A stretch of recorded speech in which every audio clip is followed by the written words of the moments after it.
Thursday, March 20th, 2014. This is the Hermetic Hour. I'm your host, Pope Runyon, and tonight we present a discussion on the 19th path of the Kabbalistic Tree of Life called Strength. Now, this path laterally connects the spheres of Geburah on the pillar of severity with Hesed on the pillar of mercy. The path is attributed to the letter Teth, the serpent, and the astrological sign of Leo. And the tarot trump shows a woman gently closing the mouth of a lion. This is the Chi path on the lightning flash, which defines our extended middle pillar yoga system. Gareth Knight suggests that it represents the initiatory journey of an Adeptus Major, 6 equals 5, to the Adeptus Exemptus, 7 equals 4. Crowley's version of this card was called Lust, and he had the woman riding on the beast. This at least symbolizes one aspect of this path, that of conquering the beast within. The lion symbolism is also astrological and alchemical. And the heart of the lion being the marker star Regulus in the Golden Dawn sidereal system. This also relates to the labors of Hercules. And this is an important path and the last one before Da'ath on the short path. So, if you want to get ready to make the big jump across the abyss, stay with us and we'll explore the path with you. Now, I've said a few things here that, in the abstract, that probably need amplification. Those of you who are looking at a Minutum Mundum Tree of Life diagram at this point, and when you're listening to these lectures, that's a pretty good idea to do that. You'll notice that the lightning flash comes down and zigzags its way down and crosses from Hesed, it comes down from Binah through Da'ath and hits Hesed, and then it comes back laterally across this path. As this is one of the three girder paths, lateral paths in the Tree of Life. And it goes from Hesed to Geburah, and then it goes on down through Tiphereth. But the lightning flash follows the numbers 1, 2, 3, 4, 5, 6, 7, 8, 9, 10. It follows the numbers of the spheres. Now, if you, I'm sure you've all seen the serpent of wisdom that climbs up through the paths of the trees and the tree, and it touches each one of the paths as it goes up, and it winds its way up, and all 22 paths get touched. And this is called the path of the serpent going up. And in occultism, generally, Western occultism, it is suggested that the aspirant should work all of these 22 paths as he goes up. And we do this in the Holy Guardian Angel retreat. And so this is the path, the serpent, the long way up. Now, the middle pillar, which is Kether and Da'ath and Tiphereth and Yesod and Malkuth, which usually get put down at the feet. That's the path of the mystic. If you want to go straight up, you go straight up that middle pillar. That's considered to be the path of the mystic, who surrenders himself to the great mystical experience and does not necessarily work his way into it except in meditation and prayer and what have you, but he doesn't use a great deal of symbolism and ritual and all of that. And he doesn't work his way up like an occultist does. Now, the lightning flash, of course, is the power coming down, because in the Western system, the emanations, and following Plotinus and the Gnostics and what have you, the emanations come down from the primal great light at the center of the universe, Kether, and then they differentiate, and they become more and more differentiated and complex as they proceed downward, until finally, when they get to Malkut, that's the sphere of matter. That's a Shia. That's the realm of physical matter, and then that's where the physical matter is manifested.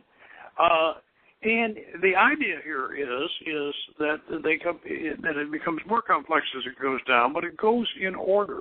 A lightning flash is very important in this, because it is the order in which the energy descends. Now, what our friend Basil Wilby, Gareth Knight, is suggesting here when he says that this 19th path that goes from Geburah, which of course has that's number 5, but Tiphereth, of course, number 6, and then his head over there is number 4. So what we have here is if you're going from Adeptus Major 6 equals 5 in Geburah, and you're going up to Adeptus Exemptus 7 equals 4 in Ascend, what this means is that you're going up the lightning flash. How many of you have actually considered that, going up the lightning flash? That's very interesting. Very, very interesting. That could be called the short path. The Tibetans like to say that Vajrayana is the short, that their tantric, as elaborate as their tantric mandalas and tankas are, they like to say that this is the short path.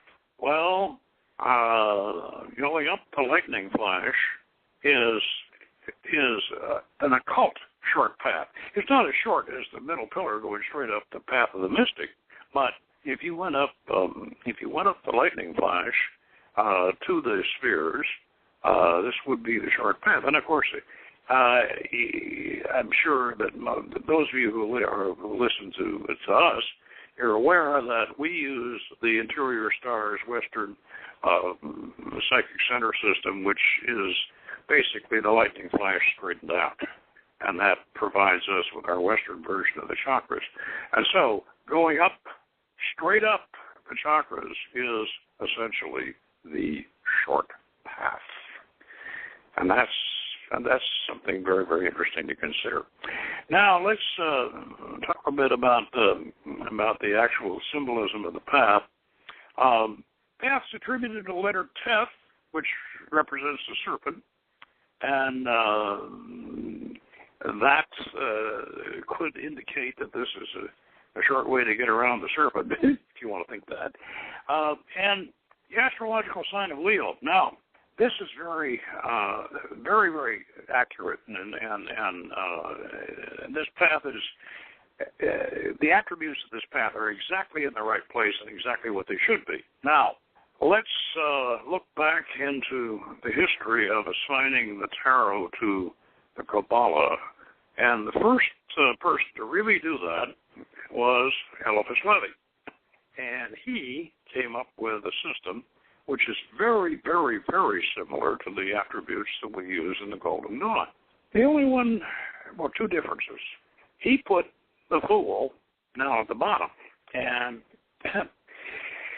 I was down below Malkuth, and he also switched strength.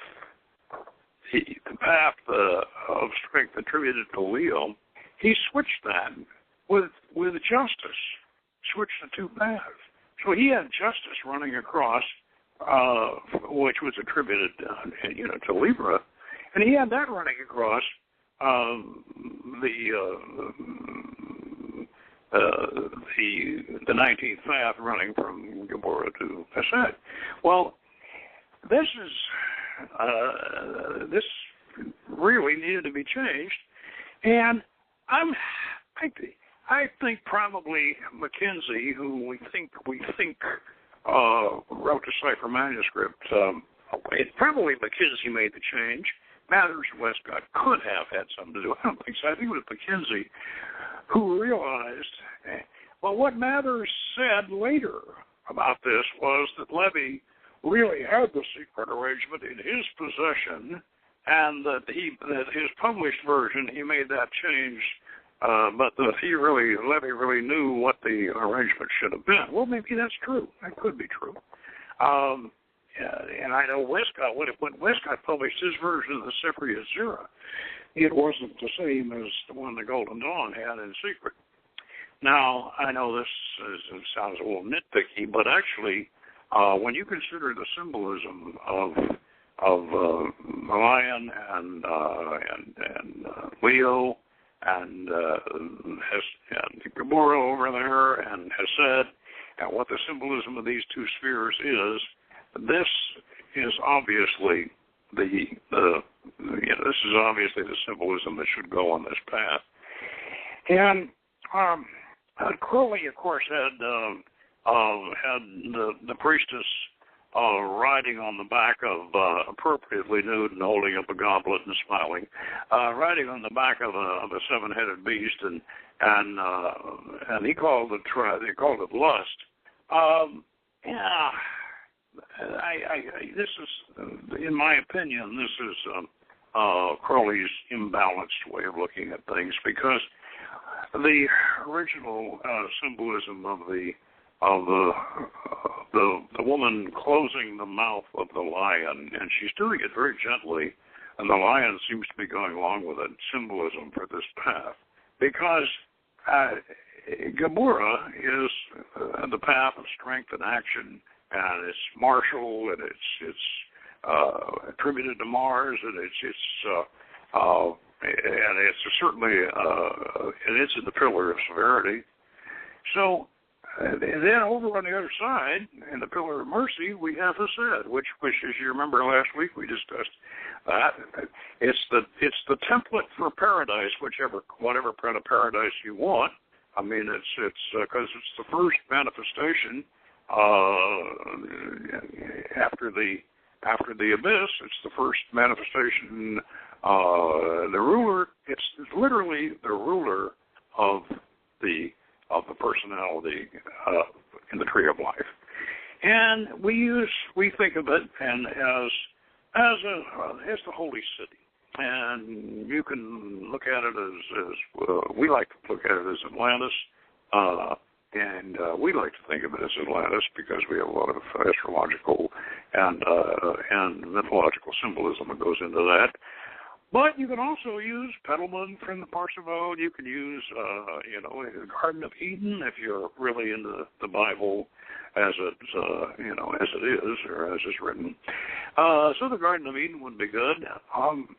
The Shambhala if you're a Buddhist, but then if you're a Buddhist, what do you have your own way of doing things. But so this is the template, and it's the ruler, and that's why Hesed is attributed to Jupiter, which is the ruler of the planets, and attributed to Zeus and Jove and whatever. So between these two,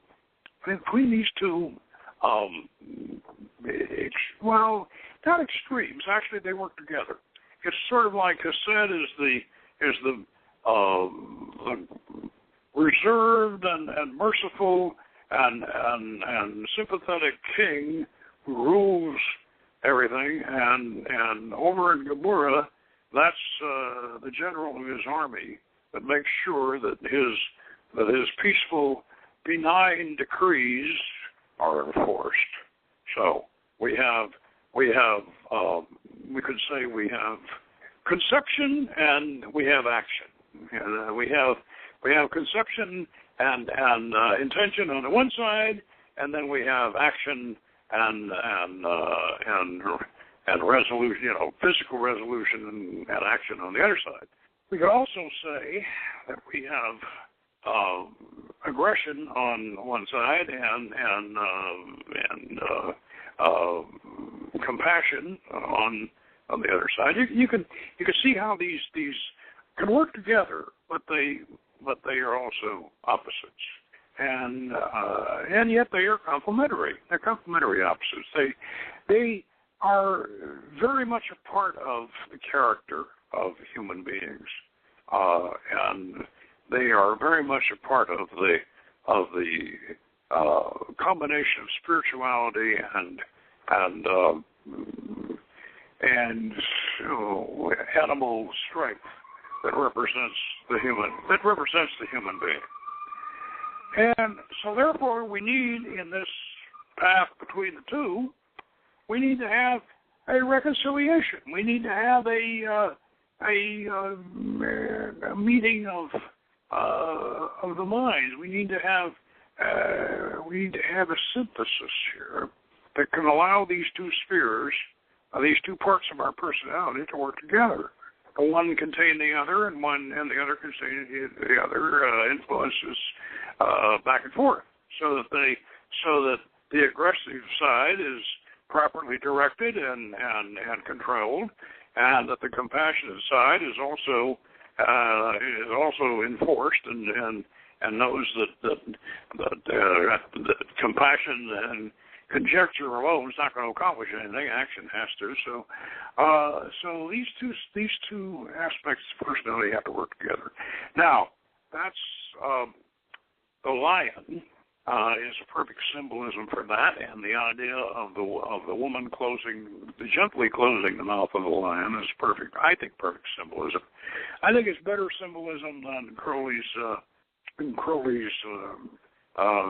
beautiful naked woman riding on the back of a seven-headed beast, but that's a little bit unbalanced. But then, then Crowley's idea was, why should we have balance? Why not? Let's have the crowned and conquering child. This is the new way on. Let's go and whatever it feels like, do it. And okay, well, that's what and there's a time for that. And but I think by the time you get up to this high on the tree, that the time for that sort of thing is on the lower spheres down there below. So that's my opinion, anyway. The lion symbolism, as I said, is astrological and alchemical. Now, the heart of the lion being the marker star Regulus in the Golden Dawn sidereal system. Let's talk about that a little bit, because quite frankly, there's a bit of a mystery involved in that.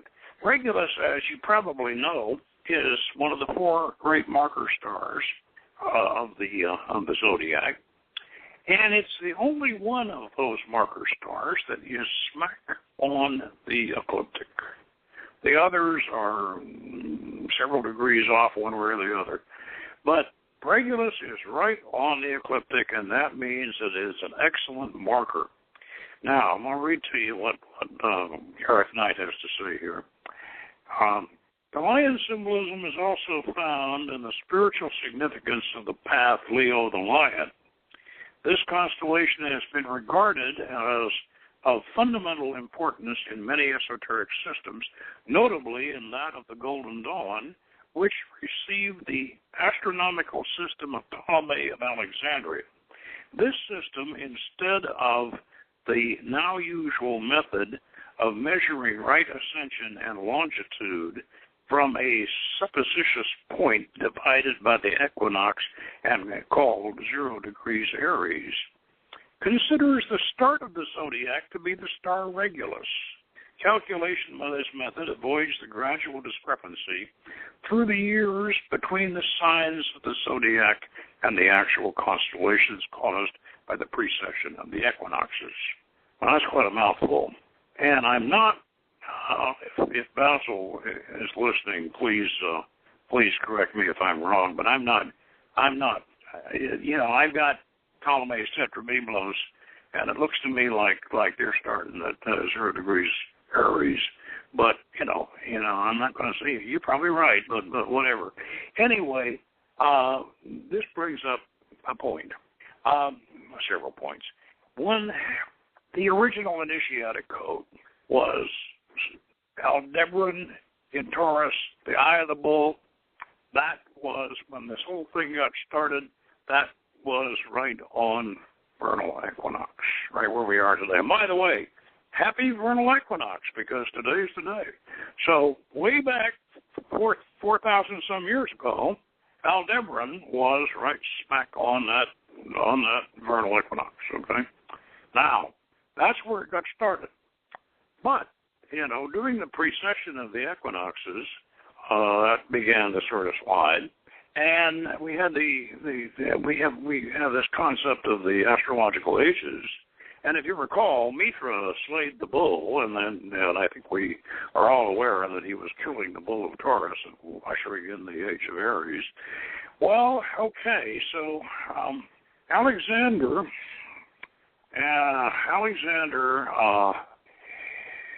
became convinced that he was a god, and this is about 500 BC, and he's returning from one of his battles or whatever, and he marches his army down to Tyre.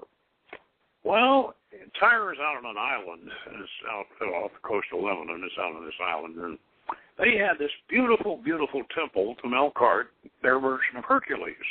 According to some people, this was the model for King Solomon's temple, and it may have been King Solomon's temple, actually, according to some people, but at least it was the model for King Solomon's temple. And so Alexander, who is convinced that he's a god, he comes marching his army down there, and he camps right across the bay from the island, and he sends a message over to the priests over on the island, and he tells them that he wants to come and make a sacrifice to Hercules in their temple. And they, the Phoenicians, they messaged him back and said, no, we're not going to permit that, but what we will do is we'll come over and erect an altar to Hercules in your camp, and we will officiate. You can make your sacrifice there. Alexander was insulted. How you don't insult a god like that. He wanted to get in that temple. And one of the reasons why he wanted to get in that temple was that was the temple of Melkart. That was the temple of Hercules. This is where the zodiac got started, and this is where the labors of Hercules are one of the aspects of the so-called initiatic code. In other words, when you come down and get incarnated in the ancient initiatic code, you get incarnated as you come through the gate of Cancer. And then you incarnate, and you keep going around the wheel of the zodiac, and you go through all of these various supposedly, according to tradition, you go through all of these, and those are the labors of Hercules, so obviously Alexander wanted to get into that temple. Yeah, he had a reason. He wanted to get into that temple. And they wouldn't let him. So he got insulted. You don't do that to a god. And he put his whole army to work building a causeway over to the island. And they went over there, and he took Tyre, and he crucified 5,000 Phoenicians who were devotees of Melkart. This is pretty awful. But the whole idea here is that he's really, really starting the age of Aries as far as he's concerned.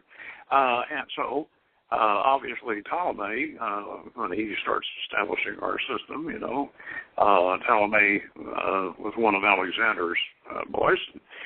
So he starts everything off at 0 degrees Aries.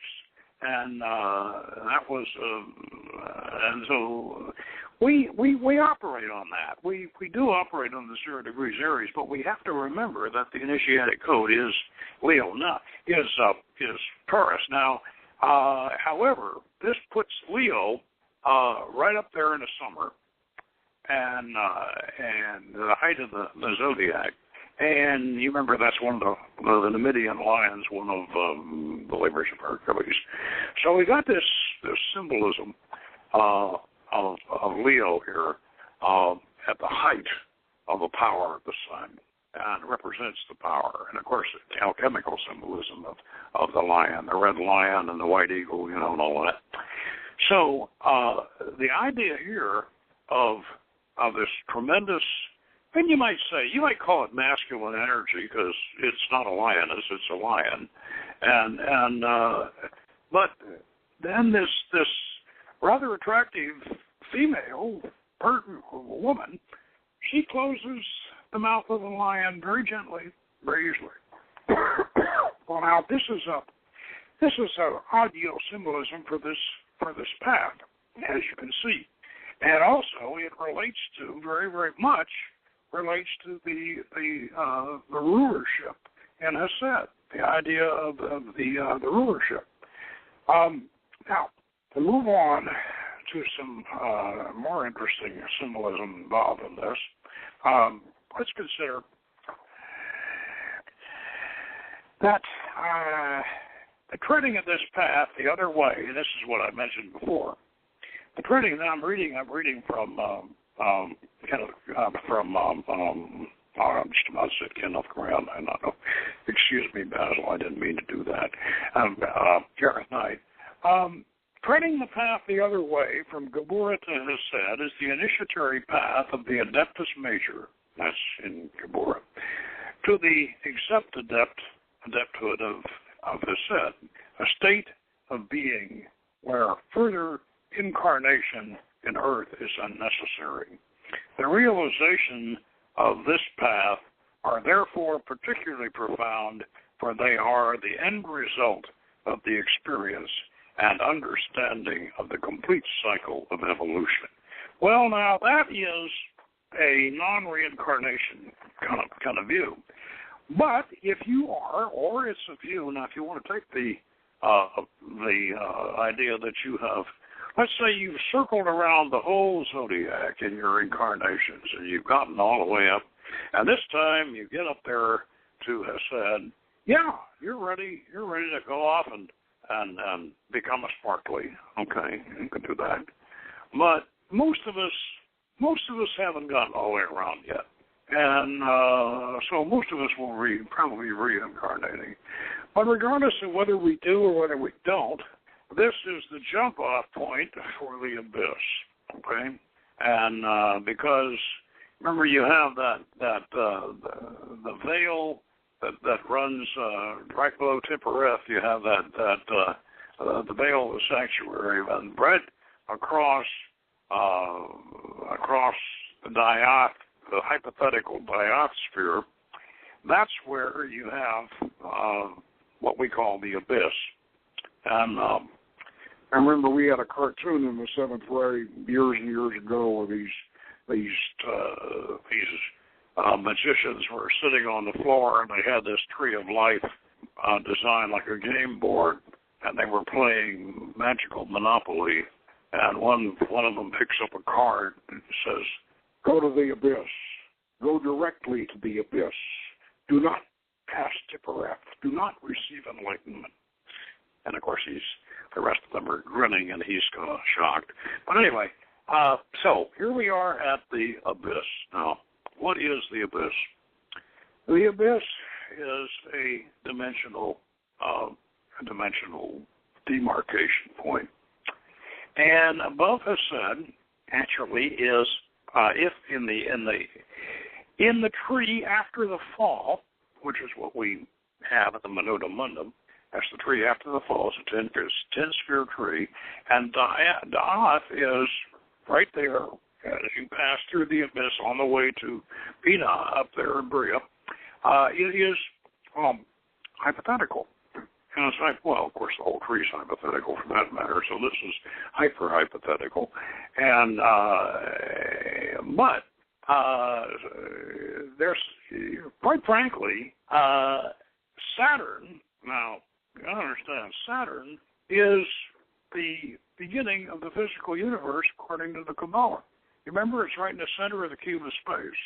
And Saturn is the beginning of the physical universe, so here we are going across this abyss, and yet we're still going to Saturn, which is the beginning. Well, that means we haven't crossed the abyss, actually, technically, but we have what we do. And the reason why that is because this tree is the tree after the fall. Now, if you remember your symbolism in the tree, up there in Bria, you have Bina on the pillar of severity over there, and it's attributed to Saturn, but it's also called the realm of the fixed stars, it's the supernal mother. It's called the supernal mother, and it's Saturn. Well, you could say, okay, it's on the female side of the tree, but it's Saturn. But Saturn has never been in any kind of symbolism, never been attributed to anything female. So, in a sense, Bina is really kind of attributing Bina to Saturn is not exactly a parsimonious correspondence. Now, how to solve this problem and how to solve the problem of getting across the abyss to Saturn, to get this straightened out, we have to realize that there are, in essence, two trees. There's a tree after the fall, and there's a tree before the fall.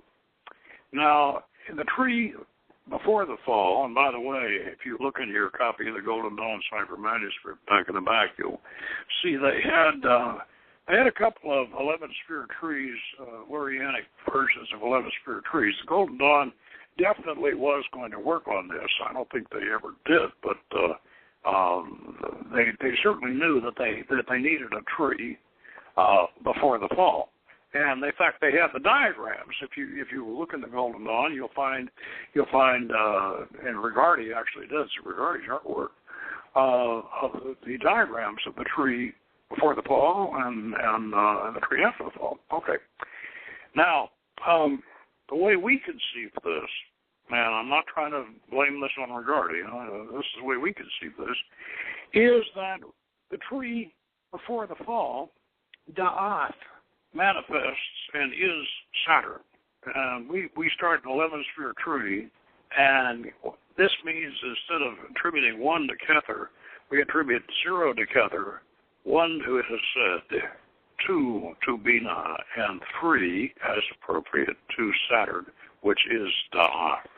Now this gives you an 11-spirit tree, and it gives you a place, a location to actually cross the abyss and do it in a manner that is parsimonious and does fit with the philosophy. So Saturn can have its symbolism that it should have in this idea, and as you go from Hesed to Saturn, you will be going to the abyss. And Saturn is right on the edge of the abyss, and so that's your jumping off spot. Now that is a way of handling this situation. There could be other ways of doing it, but this is what we've found to be the most parsimonious way to handle this, and still end up with the proper symbolism. Now, the middle pillar yoga system, as you remember from Rigardi, the middle pillar comes. You draw the energy down from Kether, you draw it on down, it keeps going down, through Da'ath and the Da'ath in the head and then Tiphareth in the chest, and Yesod in the genitals, and Malkuth at the feet. That system has been used for hundreds, I'd say 100 years at least, and very successfully for drawing down this energy. It's different than the Eastern system. One of the major differences is that this system is astral, which is etheric. The Eastern chakra system is etheric. And now, what we have done, and it works very well, is take the lightning flash and straighten it out. And that gives us a fully operating psychic center system or chakra system. Still, we are using the Western theory of bringing celestial energy down, grounding it, and then bringing it back up. And this means that this, in between each one of these spheres, is one of the 10 paths of what we call the short way. Now, quite frankly, we're not going to say that in outer order work you shouldn't do all the paths down below. You should be, because the paths are attributed to the elements, and you should master the elements. So consequently, you should do all of the paths that should be done, all the way up to Hesed, as we pointed out. So then after Hesed, the abyss, then you can start using the 11-sphere tree. But for the purposes of Hermetic yoga, you'll use the 11-sphere tree anyway. Now, the labors of Hercules. I want to, before you guys go and open up your bullfinch mythology and try to just plot these labors of Hercules down from what's in bullfinch. There are two different Greek versions of the labors of Hercules, and both of them are wrong. And that isn't just my opinion. That's the opinion of everybody, including Robert Graves, that they really garbled them up. The original labors of Melkart, the labors of Hercules, were depicted probably in that temple that Alexander wanted to get into in the worst way. And so he couldn't get into it, he tore it down. But I think he probably did eventually get a look at it. But the labors of Hercules need to be reinterpreted, and we have some speculations along that line. Now, another thing that I want to point out regarding this path is that here again, we don't want to, unless you're sure that you've completed all of the labors and you are ready to go off and just merge with the Godhead. If you really are sure that that's where you're at, then for heaven's sake, do so. But otherwise, you're entitled to use this system to advance yourself to another incarnation. And you're also using the same idea now that we discussed in our show where we discussed immortality. You recall we mentioned that the idea, the whole thing behind the Shambhala Kala Chakra initiation was to take this bodhisattva vow to be reborn in Shambhala as a warrior of Rudra Cochrane's army that was going to come swarming up from the caverns below and wipe out all the enemies of the Buddhist faith. You were when you took that vow at the end of the 9-day Kala Chakra thing, that you were signing up for the Dalai Lama's spiritual foreign legion. Well, this is essentially the Telku process, and this is one of the reasons why in Hesed, that's where if Buddhists were climbing our tree the way we do, they would have Shambhala in Hesed. That would be their, So the idea there is that then you would pledge yourself to be reborn in Shambhala and to come back and continue your work. So essentially, that's the basic idea of the Telku process, and that's the basic idea of the holy city. When you start to think about it, every religion, and even every magical system that has a thing like that, they have a holy city. And the Rosicrucians, of course, they have Mount Abiyagus. And then in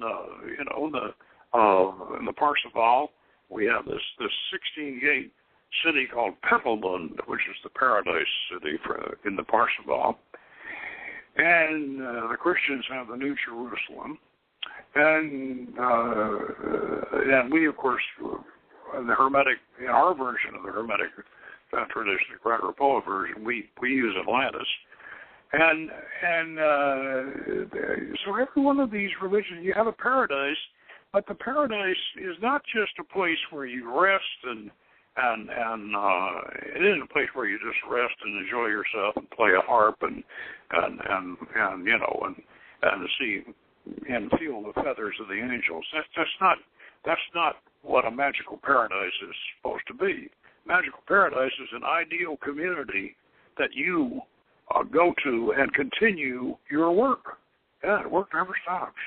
And then you seek to be reborn in this community to continue the work that you're doing. Again, on a more physical dimension. In other words, Hesed of Malkuth, or you might say, the come back and do your work better. Now, this is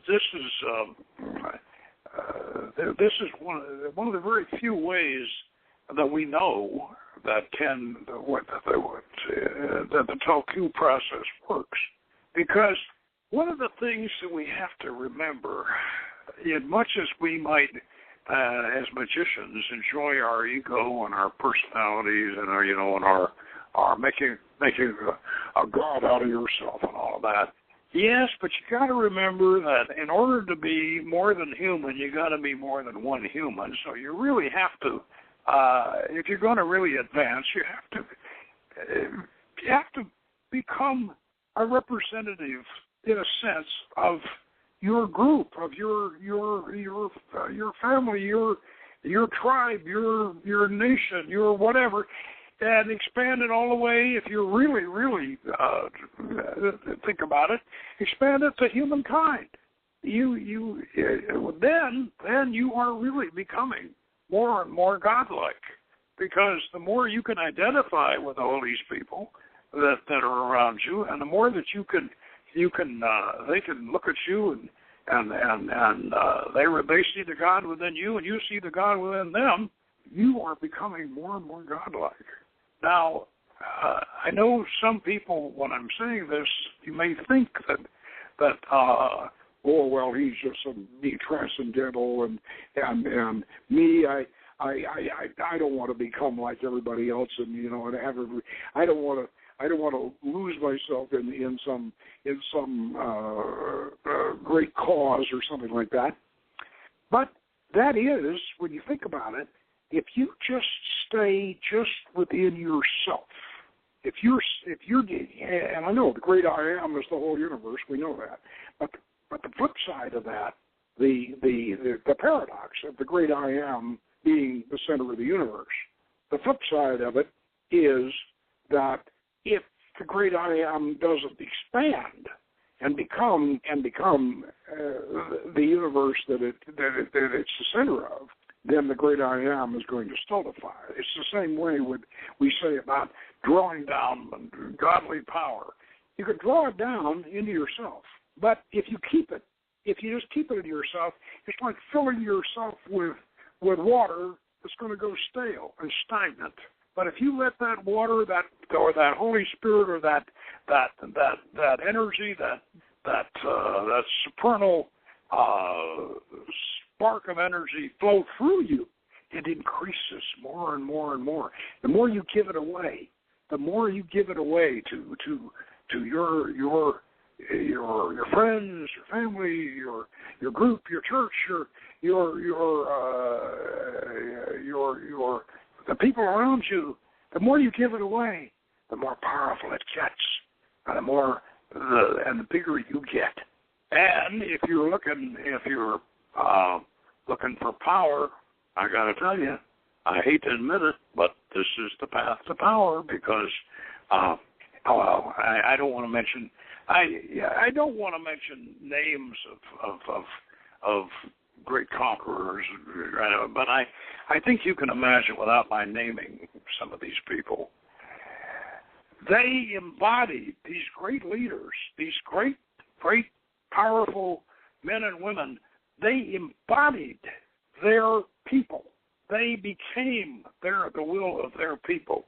And they didn't lose any of their will doing it, but they became not just the representatives of their people, but they became, in some instances, the very soul of their people. Now, that's power.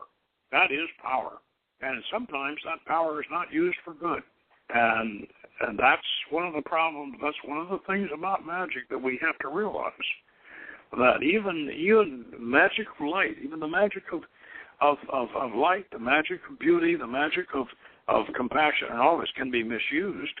And some of these godlike individuals that we can think of have terribly misused this power, and yet the people believed in them, and they believed that what they were doing was from their point of view, was right. But so that's one of the dangers of magic. One of the dangers of this whole process, and it's one of the things that we don't like to admit, but it's the truth. However, keep in mind, selfishness keeps you very small. And when you get right down to it, you know what hell really is? Hell is loneliness. Hell is being all by yourself. And heaven is in a sense, is fulfilling your satisfaction and your desire, and having the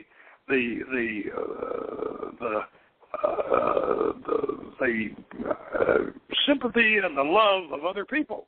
Love is what holds the whole universe together. And so selfishness is not the route. It isn't even the route to power. And that's something that the black magicians and the people who are entirely self-centered, they won't understand that. And that power, any kind of power, is your being bigger than yourself. You're being able to give to the universe and give to the people and give and bring joy and happiness to other people, bring hope to other people. Yeah, this is power, and this is good power, or it can be misused. And yet, this is the way it is. Omar, the tent maker, said, "I sent my soul into the afterlife to tell, and by my soul returned to me and said, I myself am heaven and hell. Heaven, the vision of fulfilled desire, and hell with the shadow of the soul on fire." Yeah, selfishness and loneliness is hell, ultimate hell, and being loved and giving and loving more and more and more of your fellow human beings, seeing their souls lighting up and communicating with yours, that's to be desired, to be power. So it sounds like I've been preaching, but then on the other hand, this is something that needs to be said about this path and the whole process of Hesed and the whole process of going on from Geburah to Hesed and being able to then pass over the abyss and go where you need to go. I know some of the things I'm saying may be a little disturbing, or maybe a little bit thought-provoking, but meditate on it, and I think that you'll at least get an idea of what the ultimate end of the magical process is. Now, next week we're going to have a real treat. Lady Jo Carson at the Avatrix of Feraferia is going to, and she's preparing a really, really detailed and inspired lecture on the Eleusinian mysteries. And this is one of the great ancient mystery schools that, frankly, is still in some ways a mystery. And Jo, of course, is the direct